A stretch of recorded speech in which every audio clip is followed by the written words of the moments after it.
to be a healthier you in the new year, you guys. Make sure you check down below in the description box where you can find the links to TLC products, including the ISOT, the Nutriburst, the Life Drops, the Resolution Drops. There's just so many things there to help you in burning fat and staying healthy. There's even the new Immune Tea, which I'm going to order, so I can't wait to try that. And I hope they get the sea moss back.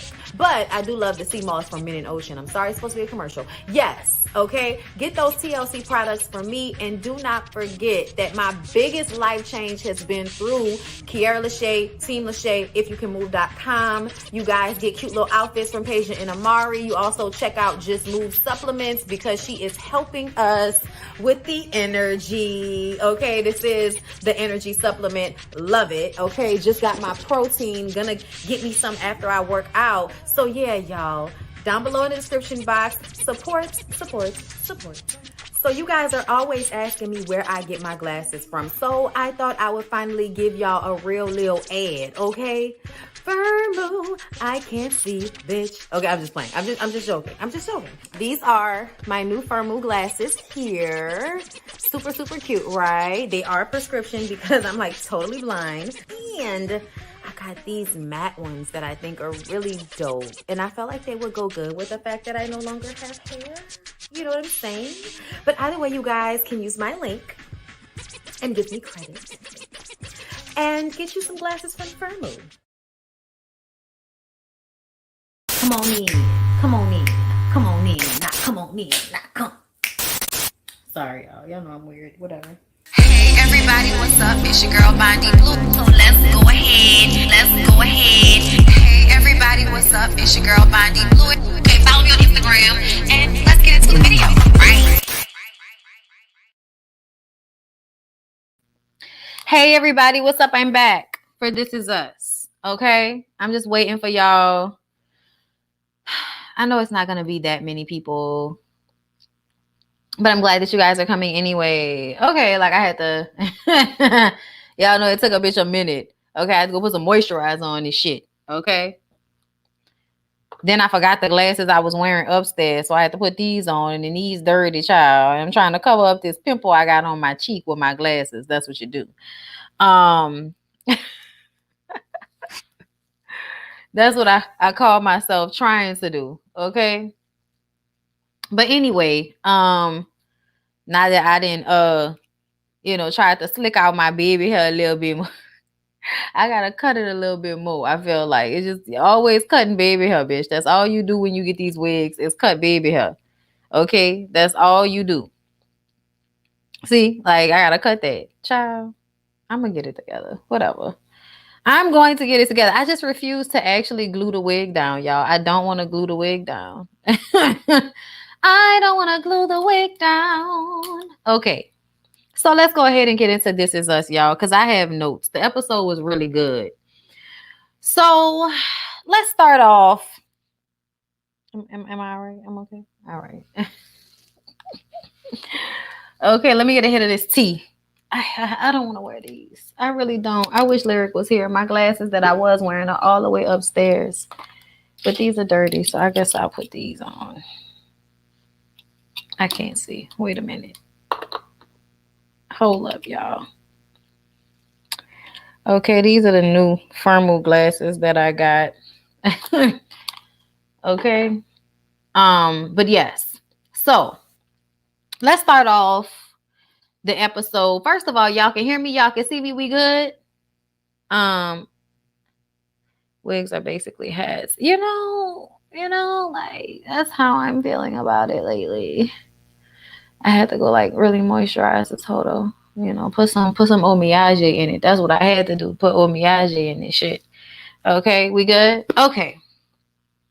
All right, so Jack takes the boys, okay, and we're talking about little Kevin and little Randall. They're like, I think maybe 6. Like, they're going to see Mr. Rogers' Neighborhood live. Like, I probably would have lost my shit as a kid to go and see Mr. Rogers' Neighborhood live. But anyway, Jack takes them to go and see Mr. Rogers' Neighborhood, and the producer gives them passes.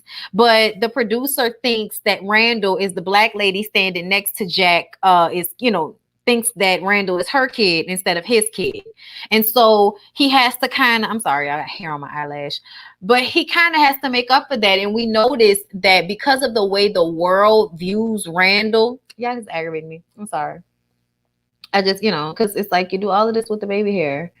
And then the shit still, you're noticing like all the little subtle things that you just want to be perfect on the wig. You know what I'm saying? But anyway, so Randall is mistaken for somebody else's kid.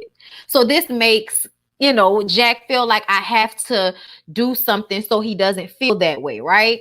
So he puts the little pass around his neck and he's like, all right, bud, we're going to find a special seat for Randall. And this really upsets Kevin. And this is when it starts, with Kevin starting to notice that Randall is given preferential treatment.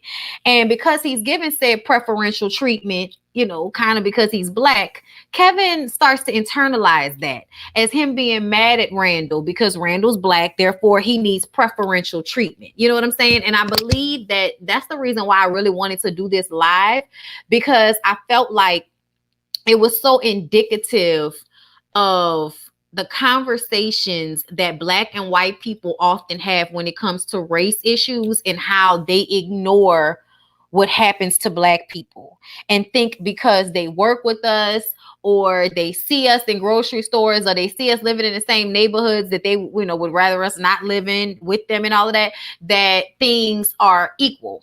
And that we are given preferential treatment because of, us being black. And it's like, no, y'all actually have to do these things because of how negative the offset is, how much you take from us, how much you abuse us, how much you ignore us, how much you don't allow us into businesses, jobs, schools, don't allow us to obtain certain licenses, therefore keeping us out of certain industries, don't allow us to buy property, whether commercial or private, in certain areas. You know what I'm saying? Like, you redline us. Like, there's so many different ways that black people are pushed to the bottom of some imaginary social list. And when we point these things out in a legal manner and we get reparations or some type of offset for that, white people perceive it as preferential treatment, when really you've been getting the preferential treatment this entire time, and now you're upset that you have to give it to someone else, that you have to give equal to someone else.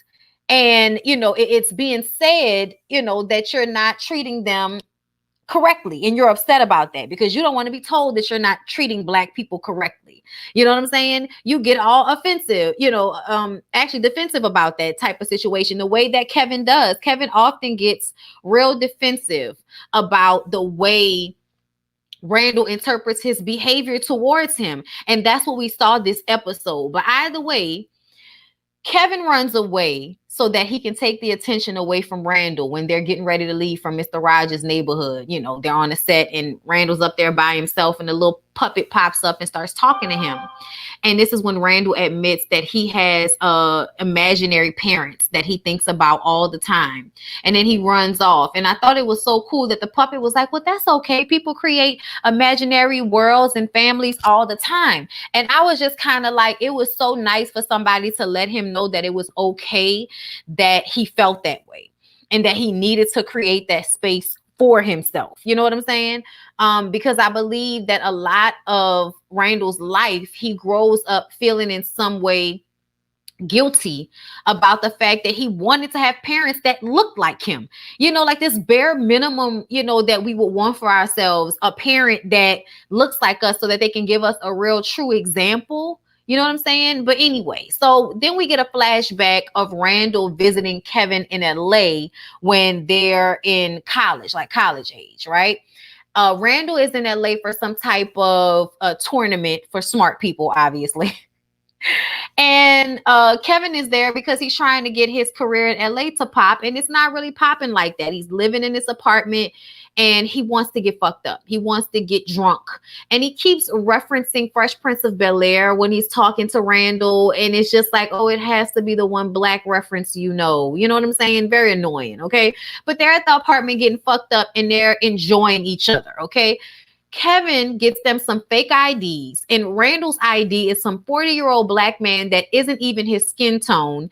And Kevin's response was, he's a black guy, you're a black guy. I promise you it'll work. And it's just the idea that, yes, for white people, if y'all have the same hair color and the same eye color, y'all have been Afflecked. Okay. Yeah. Y'all a lot of time can look exactly alike because you don't have any differentiations in skin tone, white people, not the way black people do. So it's quite annoying when you act like you don't see these differentiations when it's obvious that you're taking, like, you know, a shot at Randall. You're just another black guy. That's basically what you're telling your brother. Oh, you look like any other black guy. Like, no, he doesn't. He doesn't look like any other black guy. He looks like Morris Chestnut. Okay. That's who he looks like. He doesn't look like any other black guy. Okay. He looks like Morris Chestnut. That's who he looks like. Okay. So if you want to get somebody a fake ID, get Morris Chestnut on the ID. And you're not even a real black, you know, you're not even a real proponent of black people if you don't know who Morris Chestnut is in the 90s. I'm just saying, like, get Morris Chestnut on the ID. That's what I would have done. Anyway, y'all can't tell me that teenage college Randall don't look just like Morris Chestnut back in the day. Okay. But anyway, they get into this I want to say taxi. They get into a taxi, right? And they were supposed to be going to some party, but Kevin is being an asshole to the driver, banging on the glass. Hey, you're going the wrong way. Hey, can you change the music? And then, you know, they put Biggie on, you know what I'm saying? So it must have been like 95 or some shit like that. But they put the Biggie record on the radio and he's all happy because it's upbeat and shit. But he was being disrespectful and an asshole to this driver, and it really upset Randall because Randall felt like you're being disrespectful to him in this way because he's black. If it was a white man, you would not talk to him like this. But because he's black, you're going to talk to him like he's some servant of yours when you're a child and he's an adult. And even though he's the cab driver, there should be some basic level respect here. Okay. So they start fighting in the damn taxi because they didn't piss each other off. And Kevin tells him, you know, I had to drink so much in preparation for you coming in. Randall was like, no, you had to drink because you're a fucking alcoholic. That ain't got nothing to do with me. Don't try to put that on me. Okay. But anyway, they get out of the car. They fight on the street. Kevin says he lost his keys. They look for the keys for an hour, and then we see them at Kevin's apartment. The keys were in his pocket the whole time. And they have this conversation where Randall basically says that he was being disrespectful to the black cab driver. And Kevin is like, well, I'm an asshole to all cab drivers. I don't really see, you know, me being an asshole to him just because he was black. And I'm like, no, what you don't realize is if he was white, you wouldn't have acted that way because you would have had more reverence for him. Because he's black, you see him in a servant capacity. Any person of color that is other, white people tend to see in a servant capacity when they are in these types of jobs and things of that nature. And it's quite disrespectful, but it comes from your mindset of self-importance as a white person in comparison to the self-importance of someone who does a task like a cab driver or, you know, people who serve you at restaurants or at hotels and shit like that. You know what I'm saying? Y'all have it in y'all mind that these people are servants to you instead of other grown people that are doing a job and deserve equal respect. You know what I'm saying? Like that in itself is your white privilege. Even if you were treating other white people like that, you would still be considered somebody that's an asshole. But nobody's really calling Kevin racist, even though I feel like they kind of sort of should. But anyway, you guys, okay, moving along. So they get back to the apartment. Like I said, Kevin is oblivious and basically says, you know, Randall tells him that's an oblivious thing to say that, oh, I don't really react like this to, you know, any one specific cab driver. I'm like that to all cab drivers. Like, okay, dude, fine. All right. Randall changes the subject. And this is what I noticed that Randall often does. Kevin is like flat out fucking wrong, can't seem to see it or admit it. And so instead of Randall holding his feet to the fire and not allowing him to get off with his bullshit, he just lets it go. You know what I'm saying?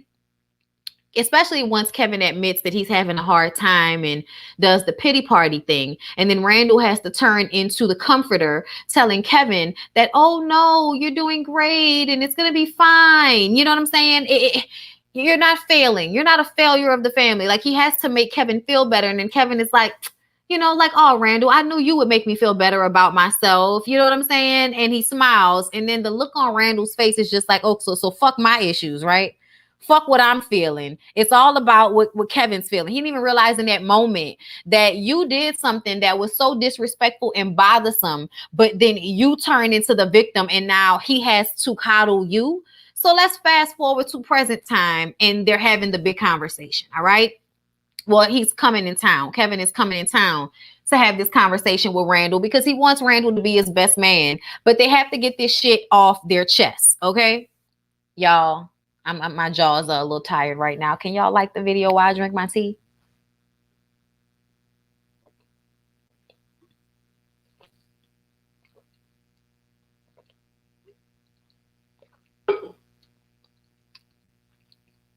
Okay. Randall is stressing about the long-awaited talk with Kevin about their racially charged childhoods. And Beth reminds him that they have already said the worst to one another. You know, Kevin told Randall that their father's death wasn't the worst day of his life. The day they brought Randall home was the worst day of his life. And then Randall tells Kevin that their dad was disappointed in him because he's a sucky actor and a fucking failure, you know, and a punk. So yeah, he didn't say that, but that's how he felt. You know, Kevin's always crying about something, you know, he's always begging for attention and acting like a bitch. Sorry, that's just how I feel about it. Okay, Sean, yeah, put that little hair in. Let's throw that. Anyway, I love the wig though. I'm gonna get it together, you guys. I'm gonna get it together. I'm gonna lay, you know, the baby hairs and cut. I think I need to just cut the baby hairs a little bit more. The baby hairs be too long.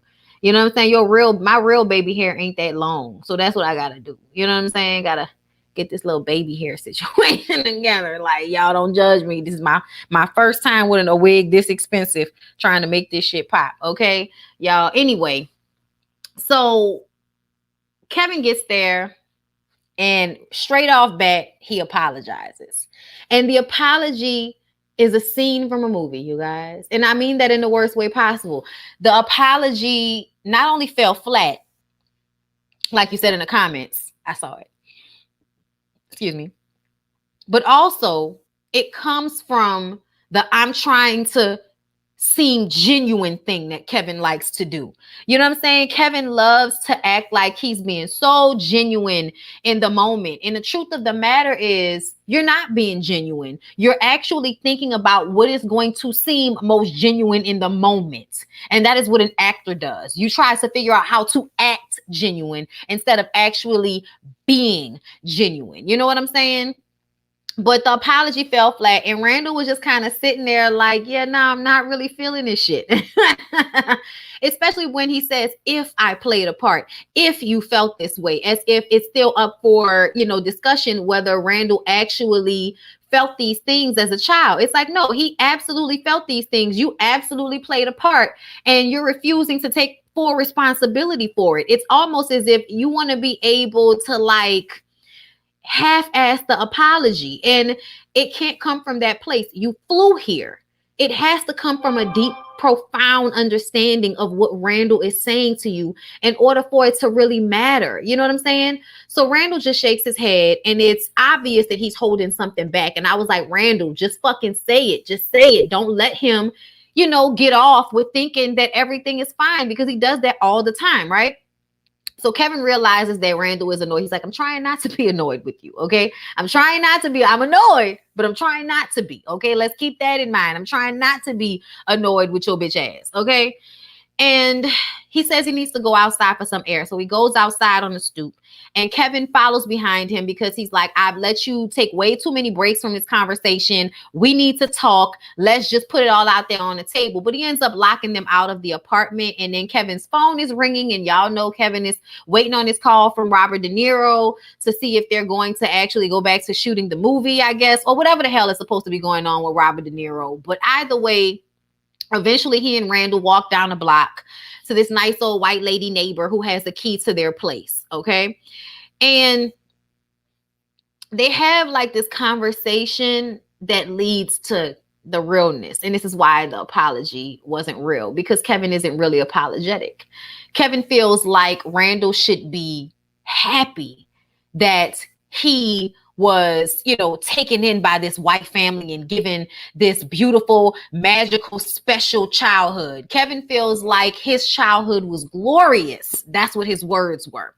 And Randall says that Kevin has been willfully ignorant and in the dark. Not that he is actively racist, because he points out the active racism, like, you know, the prom date where Randall's white prom date's dad treated him like shit, and Kevin just stood there, and Kevin apologizes for not jumping in and defending his brother. It's like, well, you have been the racist person, or the person that has subjected him to the feelings that he feels, the otherness. Like, you've done that to him. You've been a part of people at school bullying your brother. Like, what kind of bullshit is that? You know what I'm saying? And you want to talk about the guy from high school, like the prom date's dad. You want to talk about him, but you don't want to talk about what you've done and how you've played a part. It was very upsetting to hear Kevin tell Randall that he should just be grateful that their parents saved him. It was like, no, nigga, because I could have been adopted by some regular ass black people and I would have been perfectly fine. He also could have never been adopted and just went through the system and eventually found his way, because people do that too. People do that too. To be very clear, Randall's intelligence level is genetic. It's not a situation where Jack and Rebecca were so exceptionally smart, so they passed that down to Randall. Oh no, Randall was already that smart. Jack and Rebecca were beautifully mediocre white people that had a beautifully mediocre life. I'm sorry, but let's just be honest. Okay, let's just be honest. When you think about it, and you think about the lives of William, you think about Laurel's life, these are lives of people that would have hoped to be mediocre or regular, but instead racism, and dealing with the pain of that, the inequality of it.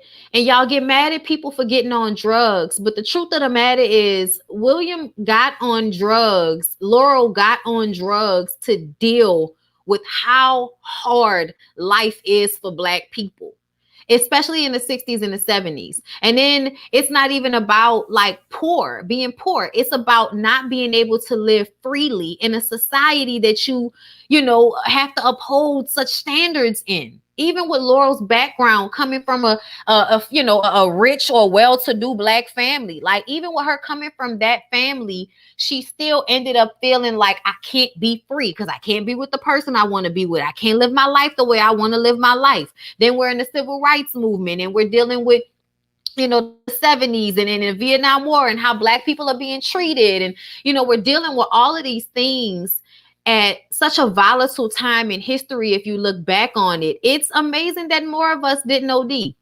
I'm just saying, like, if you really think about Black people's problems and issues throughout, like, I don't know, the past 400 years, drugs are like drugs and alcohol, sex, church, all of these things are things that you can completely lose yourself in so that you can escape from the world that we live in. You see what I'm saying?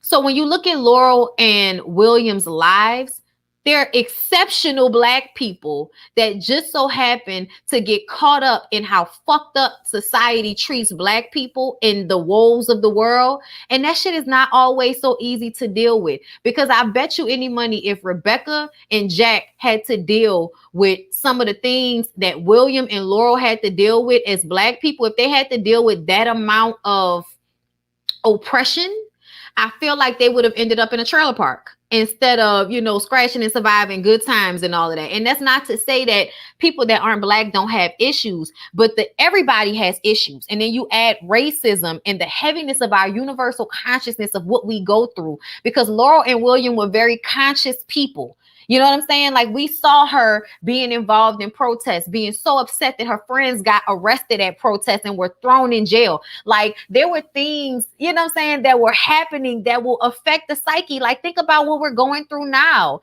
Like, well, every time we got to see another Black person get killed or assaulted online or on the news several times in a day, how that doesn't make you feel like going away and hiding or running away some fucking where.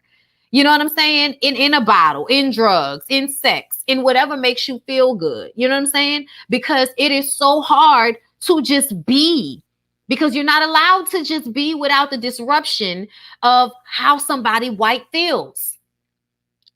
Okay? Did you hear what I said? You're not allowed to be without the disruption of how somebody who is white feels. And it is and y'all, I'm saying that, and that is exactly what happens with Randall. Thank you, Quaisha, for the super chat. I thought the episode was okay, but I feel like they didn't dig deep enough with this conversation for me. It felt surface level. It was, but I'm gonna get to where it gets deep. I'm gonna get to where it gets deep. For real, y'all. Okay, hold up. Randall explains to Kevin that the same day that he gained Jack and Rebecca is the same day he lost William and Laurel. So you feel like I should be so happy when really this is the moment that I lost the people that I belong to. I lost my identity. I lost growing up with people who look like me and giving me a sense of self that I had to gain in college, because otherwise I wasn't around anybody that was like me. And he has to keep trying to find ways to explain this to Kevin, because Kevin keeps saying, well, I just don't see it like you do. Because all Kevin sees is that Randall gets preferential treatment from his parents, not realizing that Randall is being treated like shit, which is why your parents feel the need to make up for it. You're not being treated like shit. You're being treated like the regular little white kid that you are. And so they don't feel a need to make up for your whiteness the way they have to make up for his blackness, because he's not supposed to be in their family because that doesn't fit for everybody else. And see, Kevin isn't even understanding that as a grown man. And that's the problem.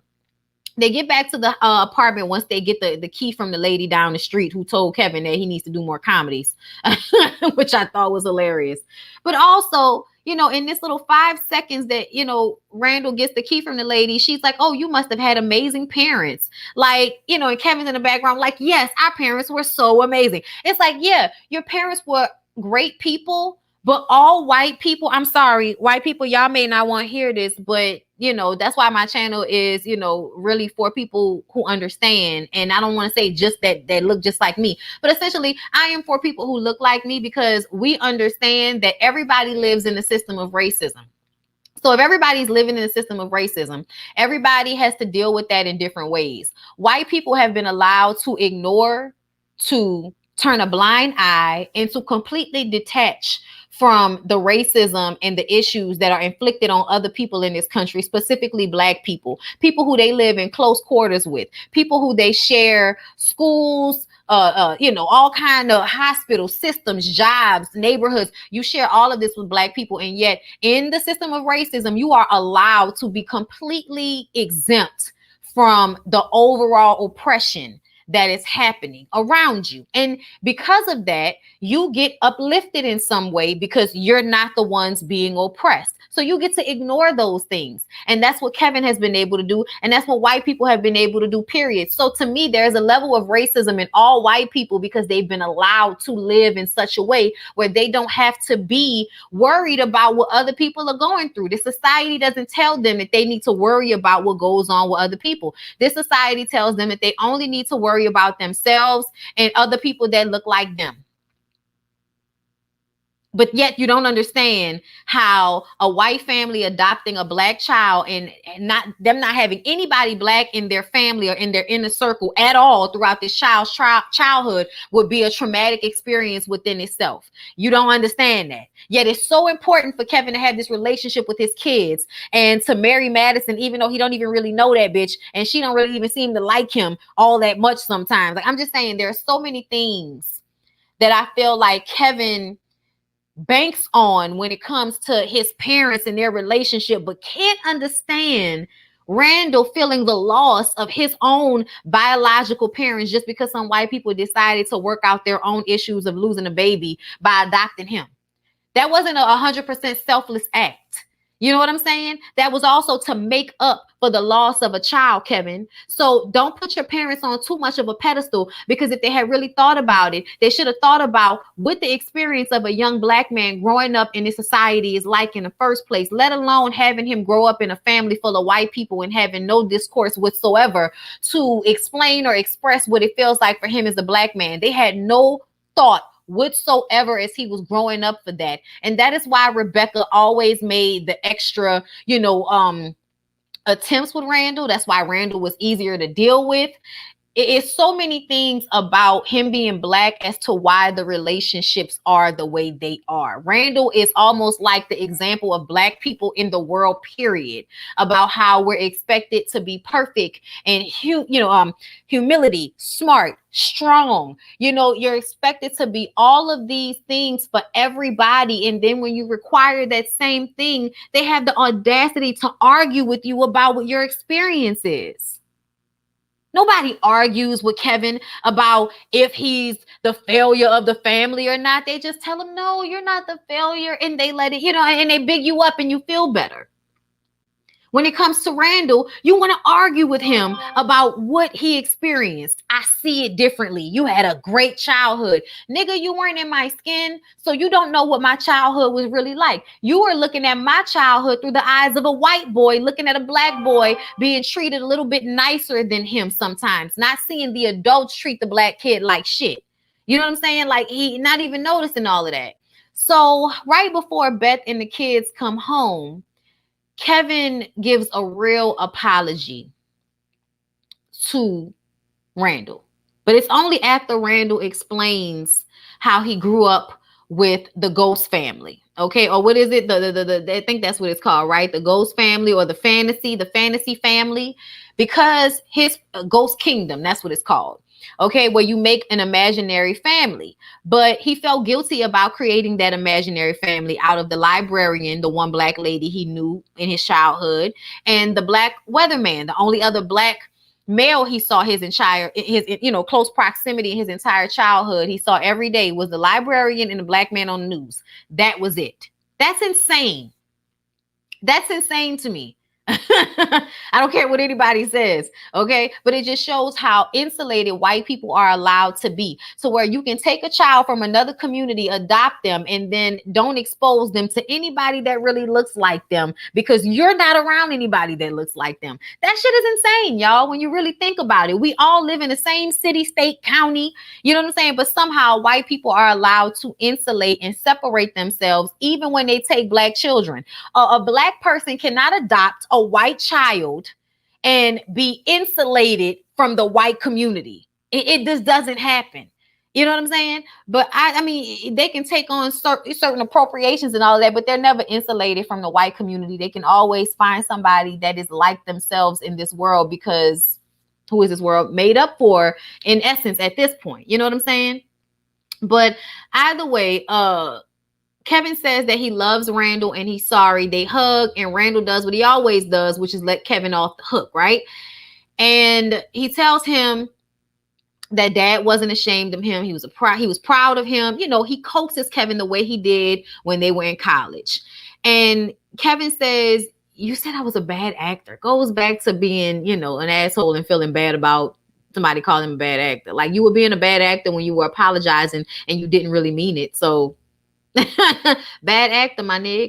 Anyway, so like I said, right before Beth and the kids come inside, Kevin apologizes for real for being jealous and wanting to take Randall down a peg or two. And this is the real apology. The real apology was Kevin admitting that he resents Randall for not just being his successful, beautiful brother, but his black, successful, beautiful brother, and how he was able to, in his eyes, have this great childhood, be treated better, and he resented him for that. And so he felt the need to take him down, and he would throw shots at him that he shouldn't have thrown at him, say things that were racially charged that he knew would hurt Randall, all because he felt inadequate and because he felt like nobody was paying attention to him in the way that they were paying attention to Randall. But when Randall explains to him how he couldn't even have a fantasy without them in it. Like, he would have his family with the librarian and the weatherman, and then he turned, and then here goes, Jack, Rebecca, Kevin, and Kate. So he couldn't even have his own fantasies to himself without the guilt, And when he expressed that to Kevin, and Kevin finally admits that he was jealous of Randall, finally admits that he resented him, finally admits that he did way too fucking much growing up to get back at Randall for their parents trying to offset the racism of the world. Because that's what it was. Okay, they're trying to offset racism, and you and your fucking panties all in a bunch. Like you aren't the beautiful white kid that grows up to be a rich, famous actor. Like, give me a fucking break. But anyway, that was the real moment. You know what I'm saying? Because it actually released Randall from the blockage. He was able to go to sleep that night and replace the librarian and the weatherman with his real mom and dad, William and Laurel, and what their life would have been like if Randall had his two parents in the household with him playing music and cooking food. You know, like Queen Sugar when Blue and Darla and Ralph Angel are all at home at the same time doing shit. You know, it just feels like love and you know, in beautiful black peace with sunlight. It's just amazing. Y'all, I watched Queen Sugar before I watched This Is Us. I thought the episode was okay, but okay, yeah, no, I said this. Thank you so much for the super chat, Quaisha. I want to say that. Question: should the Pearson parents hold some of the blame for how Kate and Kevin treated and responded to Randall? Yes, absolutely. Absolutely. Because I feel like in essence, they dropped the ball by ignoring his blackness. So their response to Randall being black and treated differently was to show him more attention, to show him more affection, instead of dealing with the fact that he sees himself differently, and we need to find outside sources to help validate our son. And we also need to make our other children understand what's going on. They never wanted to have conversations about racism. They never wanted to talk about the fact that Randall was black and Randall was different and the world viewed him as different. When people don't want to be honest about things, it puts them at a disadvantage. And if they had been honest with their kids, honest with themselves, and honest with Randall about how the world sees them and what really is going on, you know what I'm saying, had a real conversation, then maybe Kevin would have had a greater understanding. Like, to me, all of the movies they make about Jim Crow, racism, slavery, all of those movies, they need to be made exclusively for white people, meaning that white people need to be forced to sit down and watch them. It doesn't need to be everybody black watching it to support it because everybody black is in it. No, white people need to watch it for the lesson that it is trying to teach. Because if somebody has sat Lil Kevin's ass down and made him watch any amount of you know, Rosewood, fucking any black movie about racism, so many damn movies, my mind is just flooded right now thinking with all of the movies that showcase racism and showcase what black people go through, and y'all never want to watch those, but y'all want to watch Boys in the Hood and shit. You know what I'm saying? Watch shit that can affect how you actually treat the people walking around near you and around you and in your space. You know what I'm saying? Like, y'all should be watching Roots. Y'all should be watching them. Y'all should be watching Us. Y'all should be watching all of the white people. Y'all should be the ones watching these movies, not us. We already know. Most of us already know. Every time they do a movie about some of this black, you know, the black thing, the stuff that black people pain, we be like, bitch, we know. We know. We know. Y'all don't know. Y'all need to know. Kevin needed to know. Kevin needed to be educated. Jack, Kate, they needed to be educated. And to me, the gravity of adopting a black child was lost on them because of their ignorance, because of racism. Living in a system of racism allows them to ignore. And even in adopting a black child, they were still allowed to ignore. It's the same thing as Rebecca knowing that William came for Randall at one point and never telling him about it. You know what I'm saying? It's almost like you don't want to tell them about their blackness because you feel like if you're honest with them about their blackness, that takes them away from you or makes them not your child. In order for them to be your child, they have to be 100% your child, and that takes them out of their blackness. Child. I haven't seen Antebellum yet.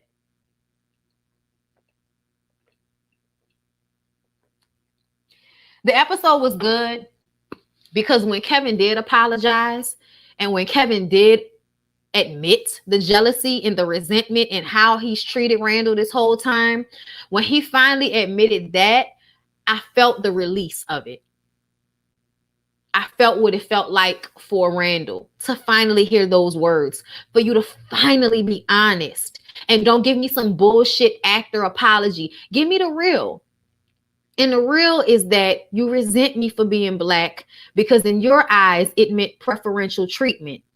You didn't want to pay attention because then it would make you feel worse about being an asshole. And you don't want to feel bad because you're already being made to feel bad. That's another thing. He don't like that guilt. A lot of white people don't like the guilt, you know, but deal with it. Black people don't like having to be the brunt of your brutality and your microaggressions and, you know, your emotional, mental, and spiritual violence. We don't like being a subject to that. And we have to live in a world with you and walk around and act like everything is okay. And we have to deal with watching black people get murdered by police officers and y'all not do anything about it. I mean, if I see one more day this fucking Derek Chauvin trial, I'm not paying attention to it, even though I know it's going on, because I don't understand why we even having a trial for somebody we watch kill somebody.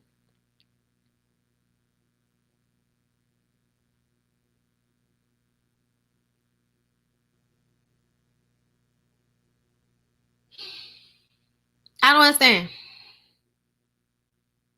The fact that there can be room left for interpretation of a murder of such gross brutality and violence in front of so many people, it's just a spit in our faces over and over again, to the point where I'm probably going to feel happy, justified, relieved when some black person absolutely loses their shit and blows somebody's brains out in one of these situations. Like the little black teenager that was walking around the neighborhood and some white guy, you know, comes up to him and tells him to keep walking and starts filming him and calling the police on him just because he's walking in the neighborhood. I saw that. That made me upset as well. It's like, y'all not gonna be happy until black people just start like blowing people's fucking brains out. And we're not even having conversations. We're not defending ourselves. We're just like, fuck it. You know, since y'all gonna put us through this, we might as well just be on go. I'm just saying, it's too much. It's too much sometimes, y'all. And that's just how I feel about it. You know what I'm saying? But yes, Randall went to a HBCU. Yes, imagine if Randall went to a HBCU. He went to a HBCU so he could learn about himself. That's why I said that was when he really learned about his blackness, is when he went to college. It wasn't really before then. No, I thought he went to HBCU.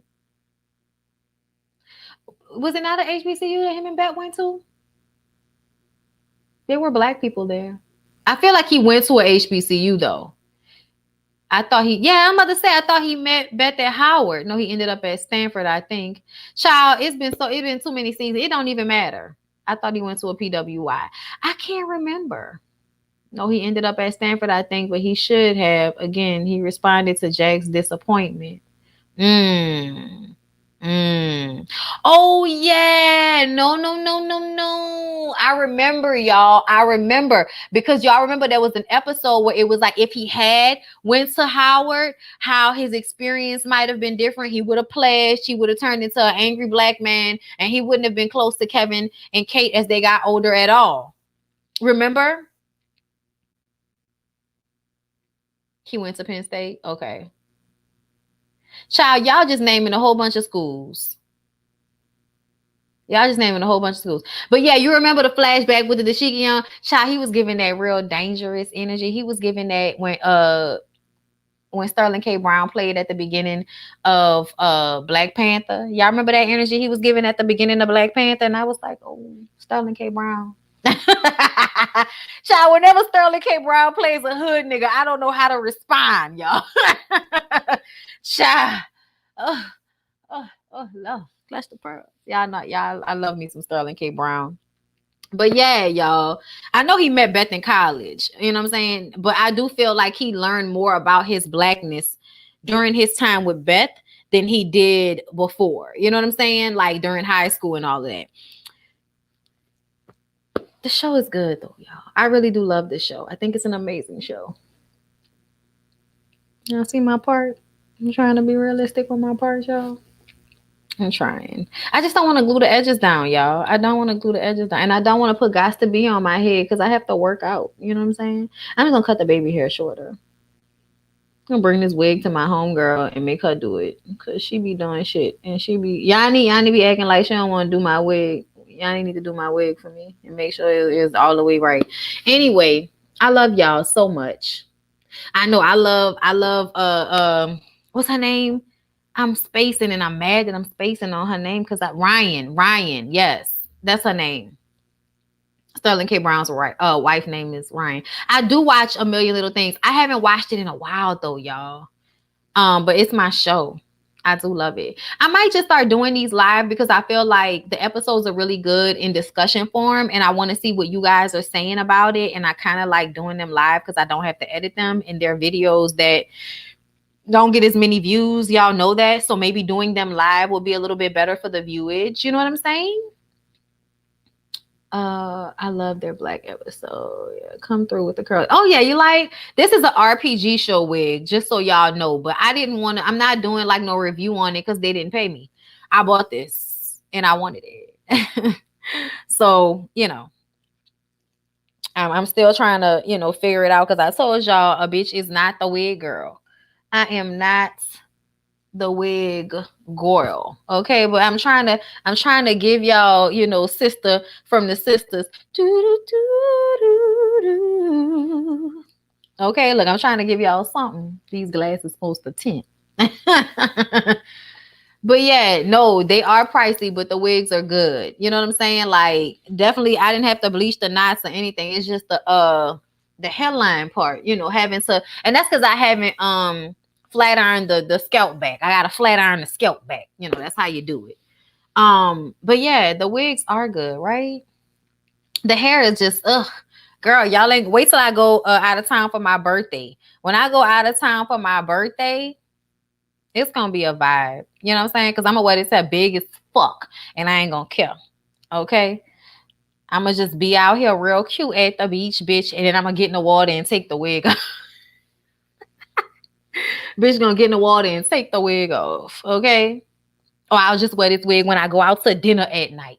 You know what I'm saying? Because I plan on going to a resort. Because ain't nobody got time for places that don't test for COVID. You know what I'm saying? Get the test there. It's beautiful though, right? Anyway, I love you guys so much. And I appreciate you guys watching. I want to review First Wives Club because I enjoy it. I watched the whole first season. Not sister, the gutter. You saw it, right? With him, the gutter. How can you say that? He's as big time as you can get. I've lived in Harlem all my life. I do know a rat when I see one. Okay, listen, give y'all a little movie right quick. You getting a Diana? Oh no, I was thinking like big ass Diana Ross hair. I was. That was along the vibe. You know what I'm saying? Bigger was good. I know. I watched Bigger too. I was all into it, child. I was live tweeting to the cast and everything when the first season of Bigger came out. Child, this look like my hair if I would let my hair grow out. I love this. Just drink lemon juice to loosen mucus and avoid catching COVID. Child. Lemon juice, is that all? Is that all? Okay. I'll be your dream, girls. Boys will make you happy. Yeah, I got my underarms waxed for the first time. Amazing. Amazing. Okay. Be your dream, girls. Boys will always care. Your dream girls. Dream girls. Dream girls will never leave you. Okay, me giving you extra for no reason other than the fact that there's a wig. I love y'all so much. I love that y'all are just coming here and talk to me. Okay, look. Can I talk to you, my baby? But anyway, yeah, what's that? Oh no, that's just some shine, child. That's some shine. I love you guys so very, very much. Thank you for watching. And I will see you guys tomorrow. I'm going to do a Bondi Blue show tomorrow. Don't forget about the ladies first panel on Jamie. Jamie is me's channel. Don't forget. We'll be there talking about Married at First Sight, amongst other things. I might pick up 90 Day Fiancé Happily Ever After and do it live on Mondays. I'm thinking about it. I don't know. But I'm thinking, just so y'all know. But anyway, I love you guys. And whatever I do, I hope to see you there. So y'all have a good rest of y'all day. And I'll be checking for y'all tomorrow. Okay?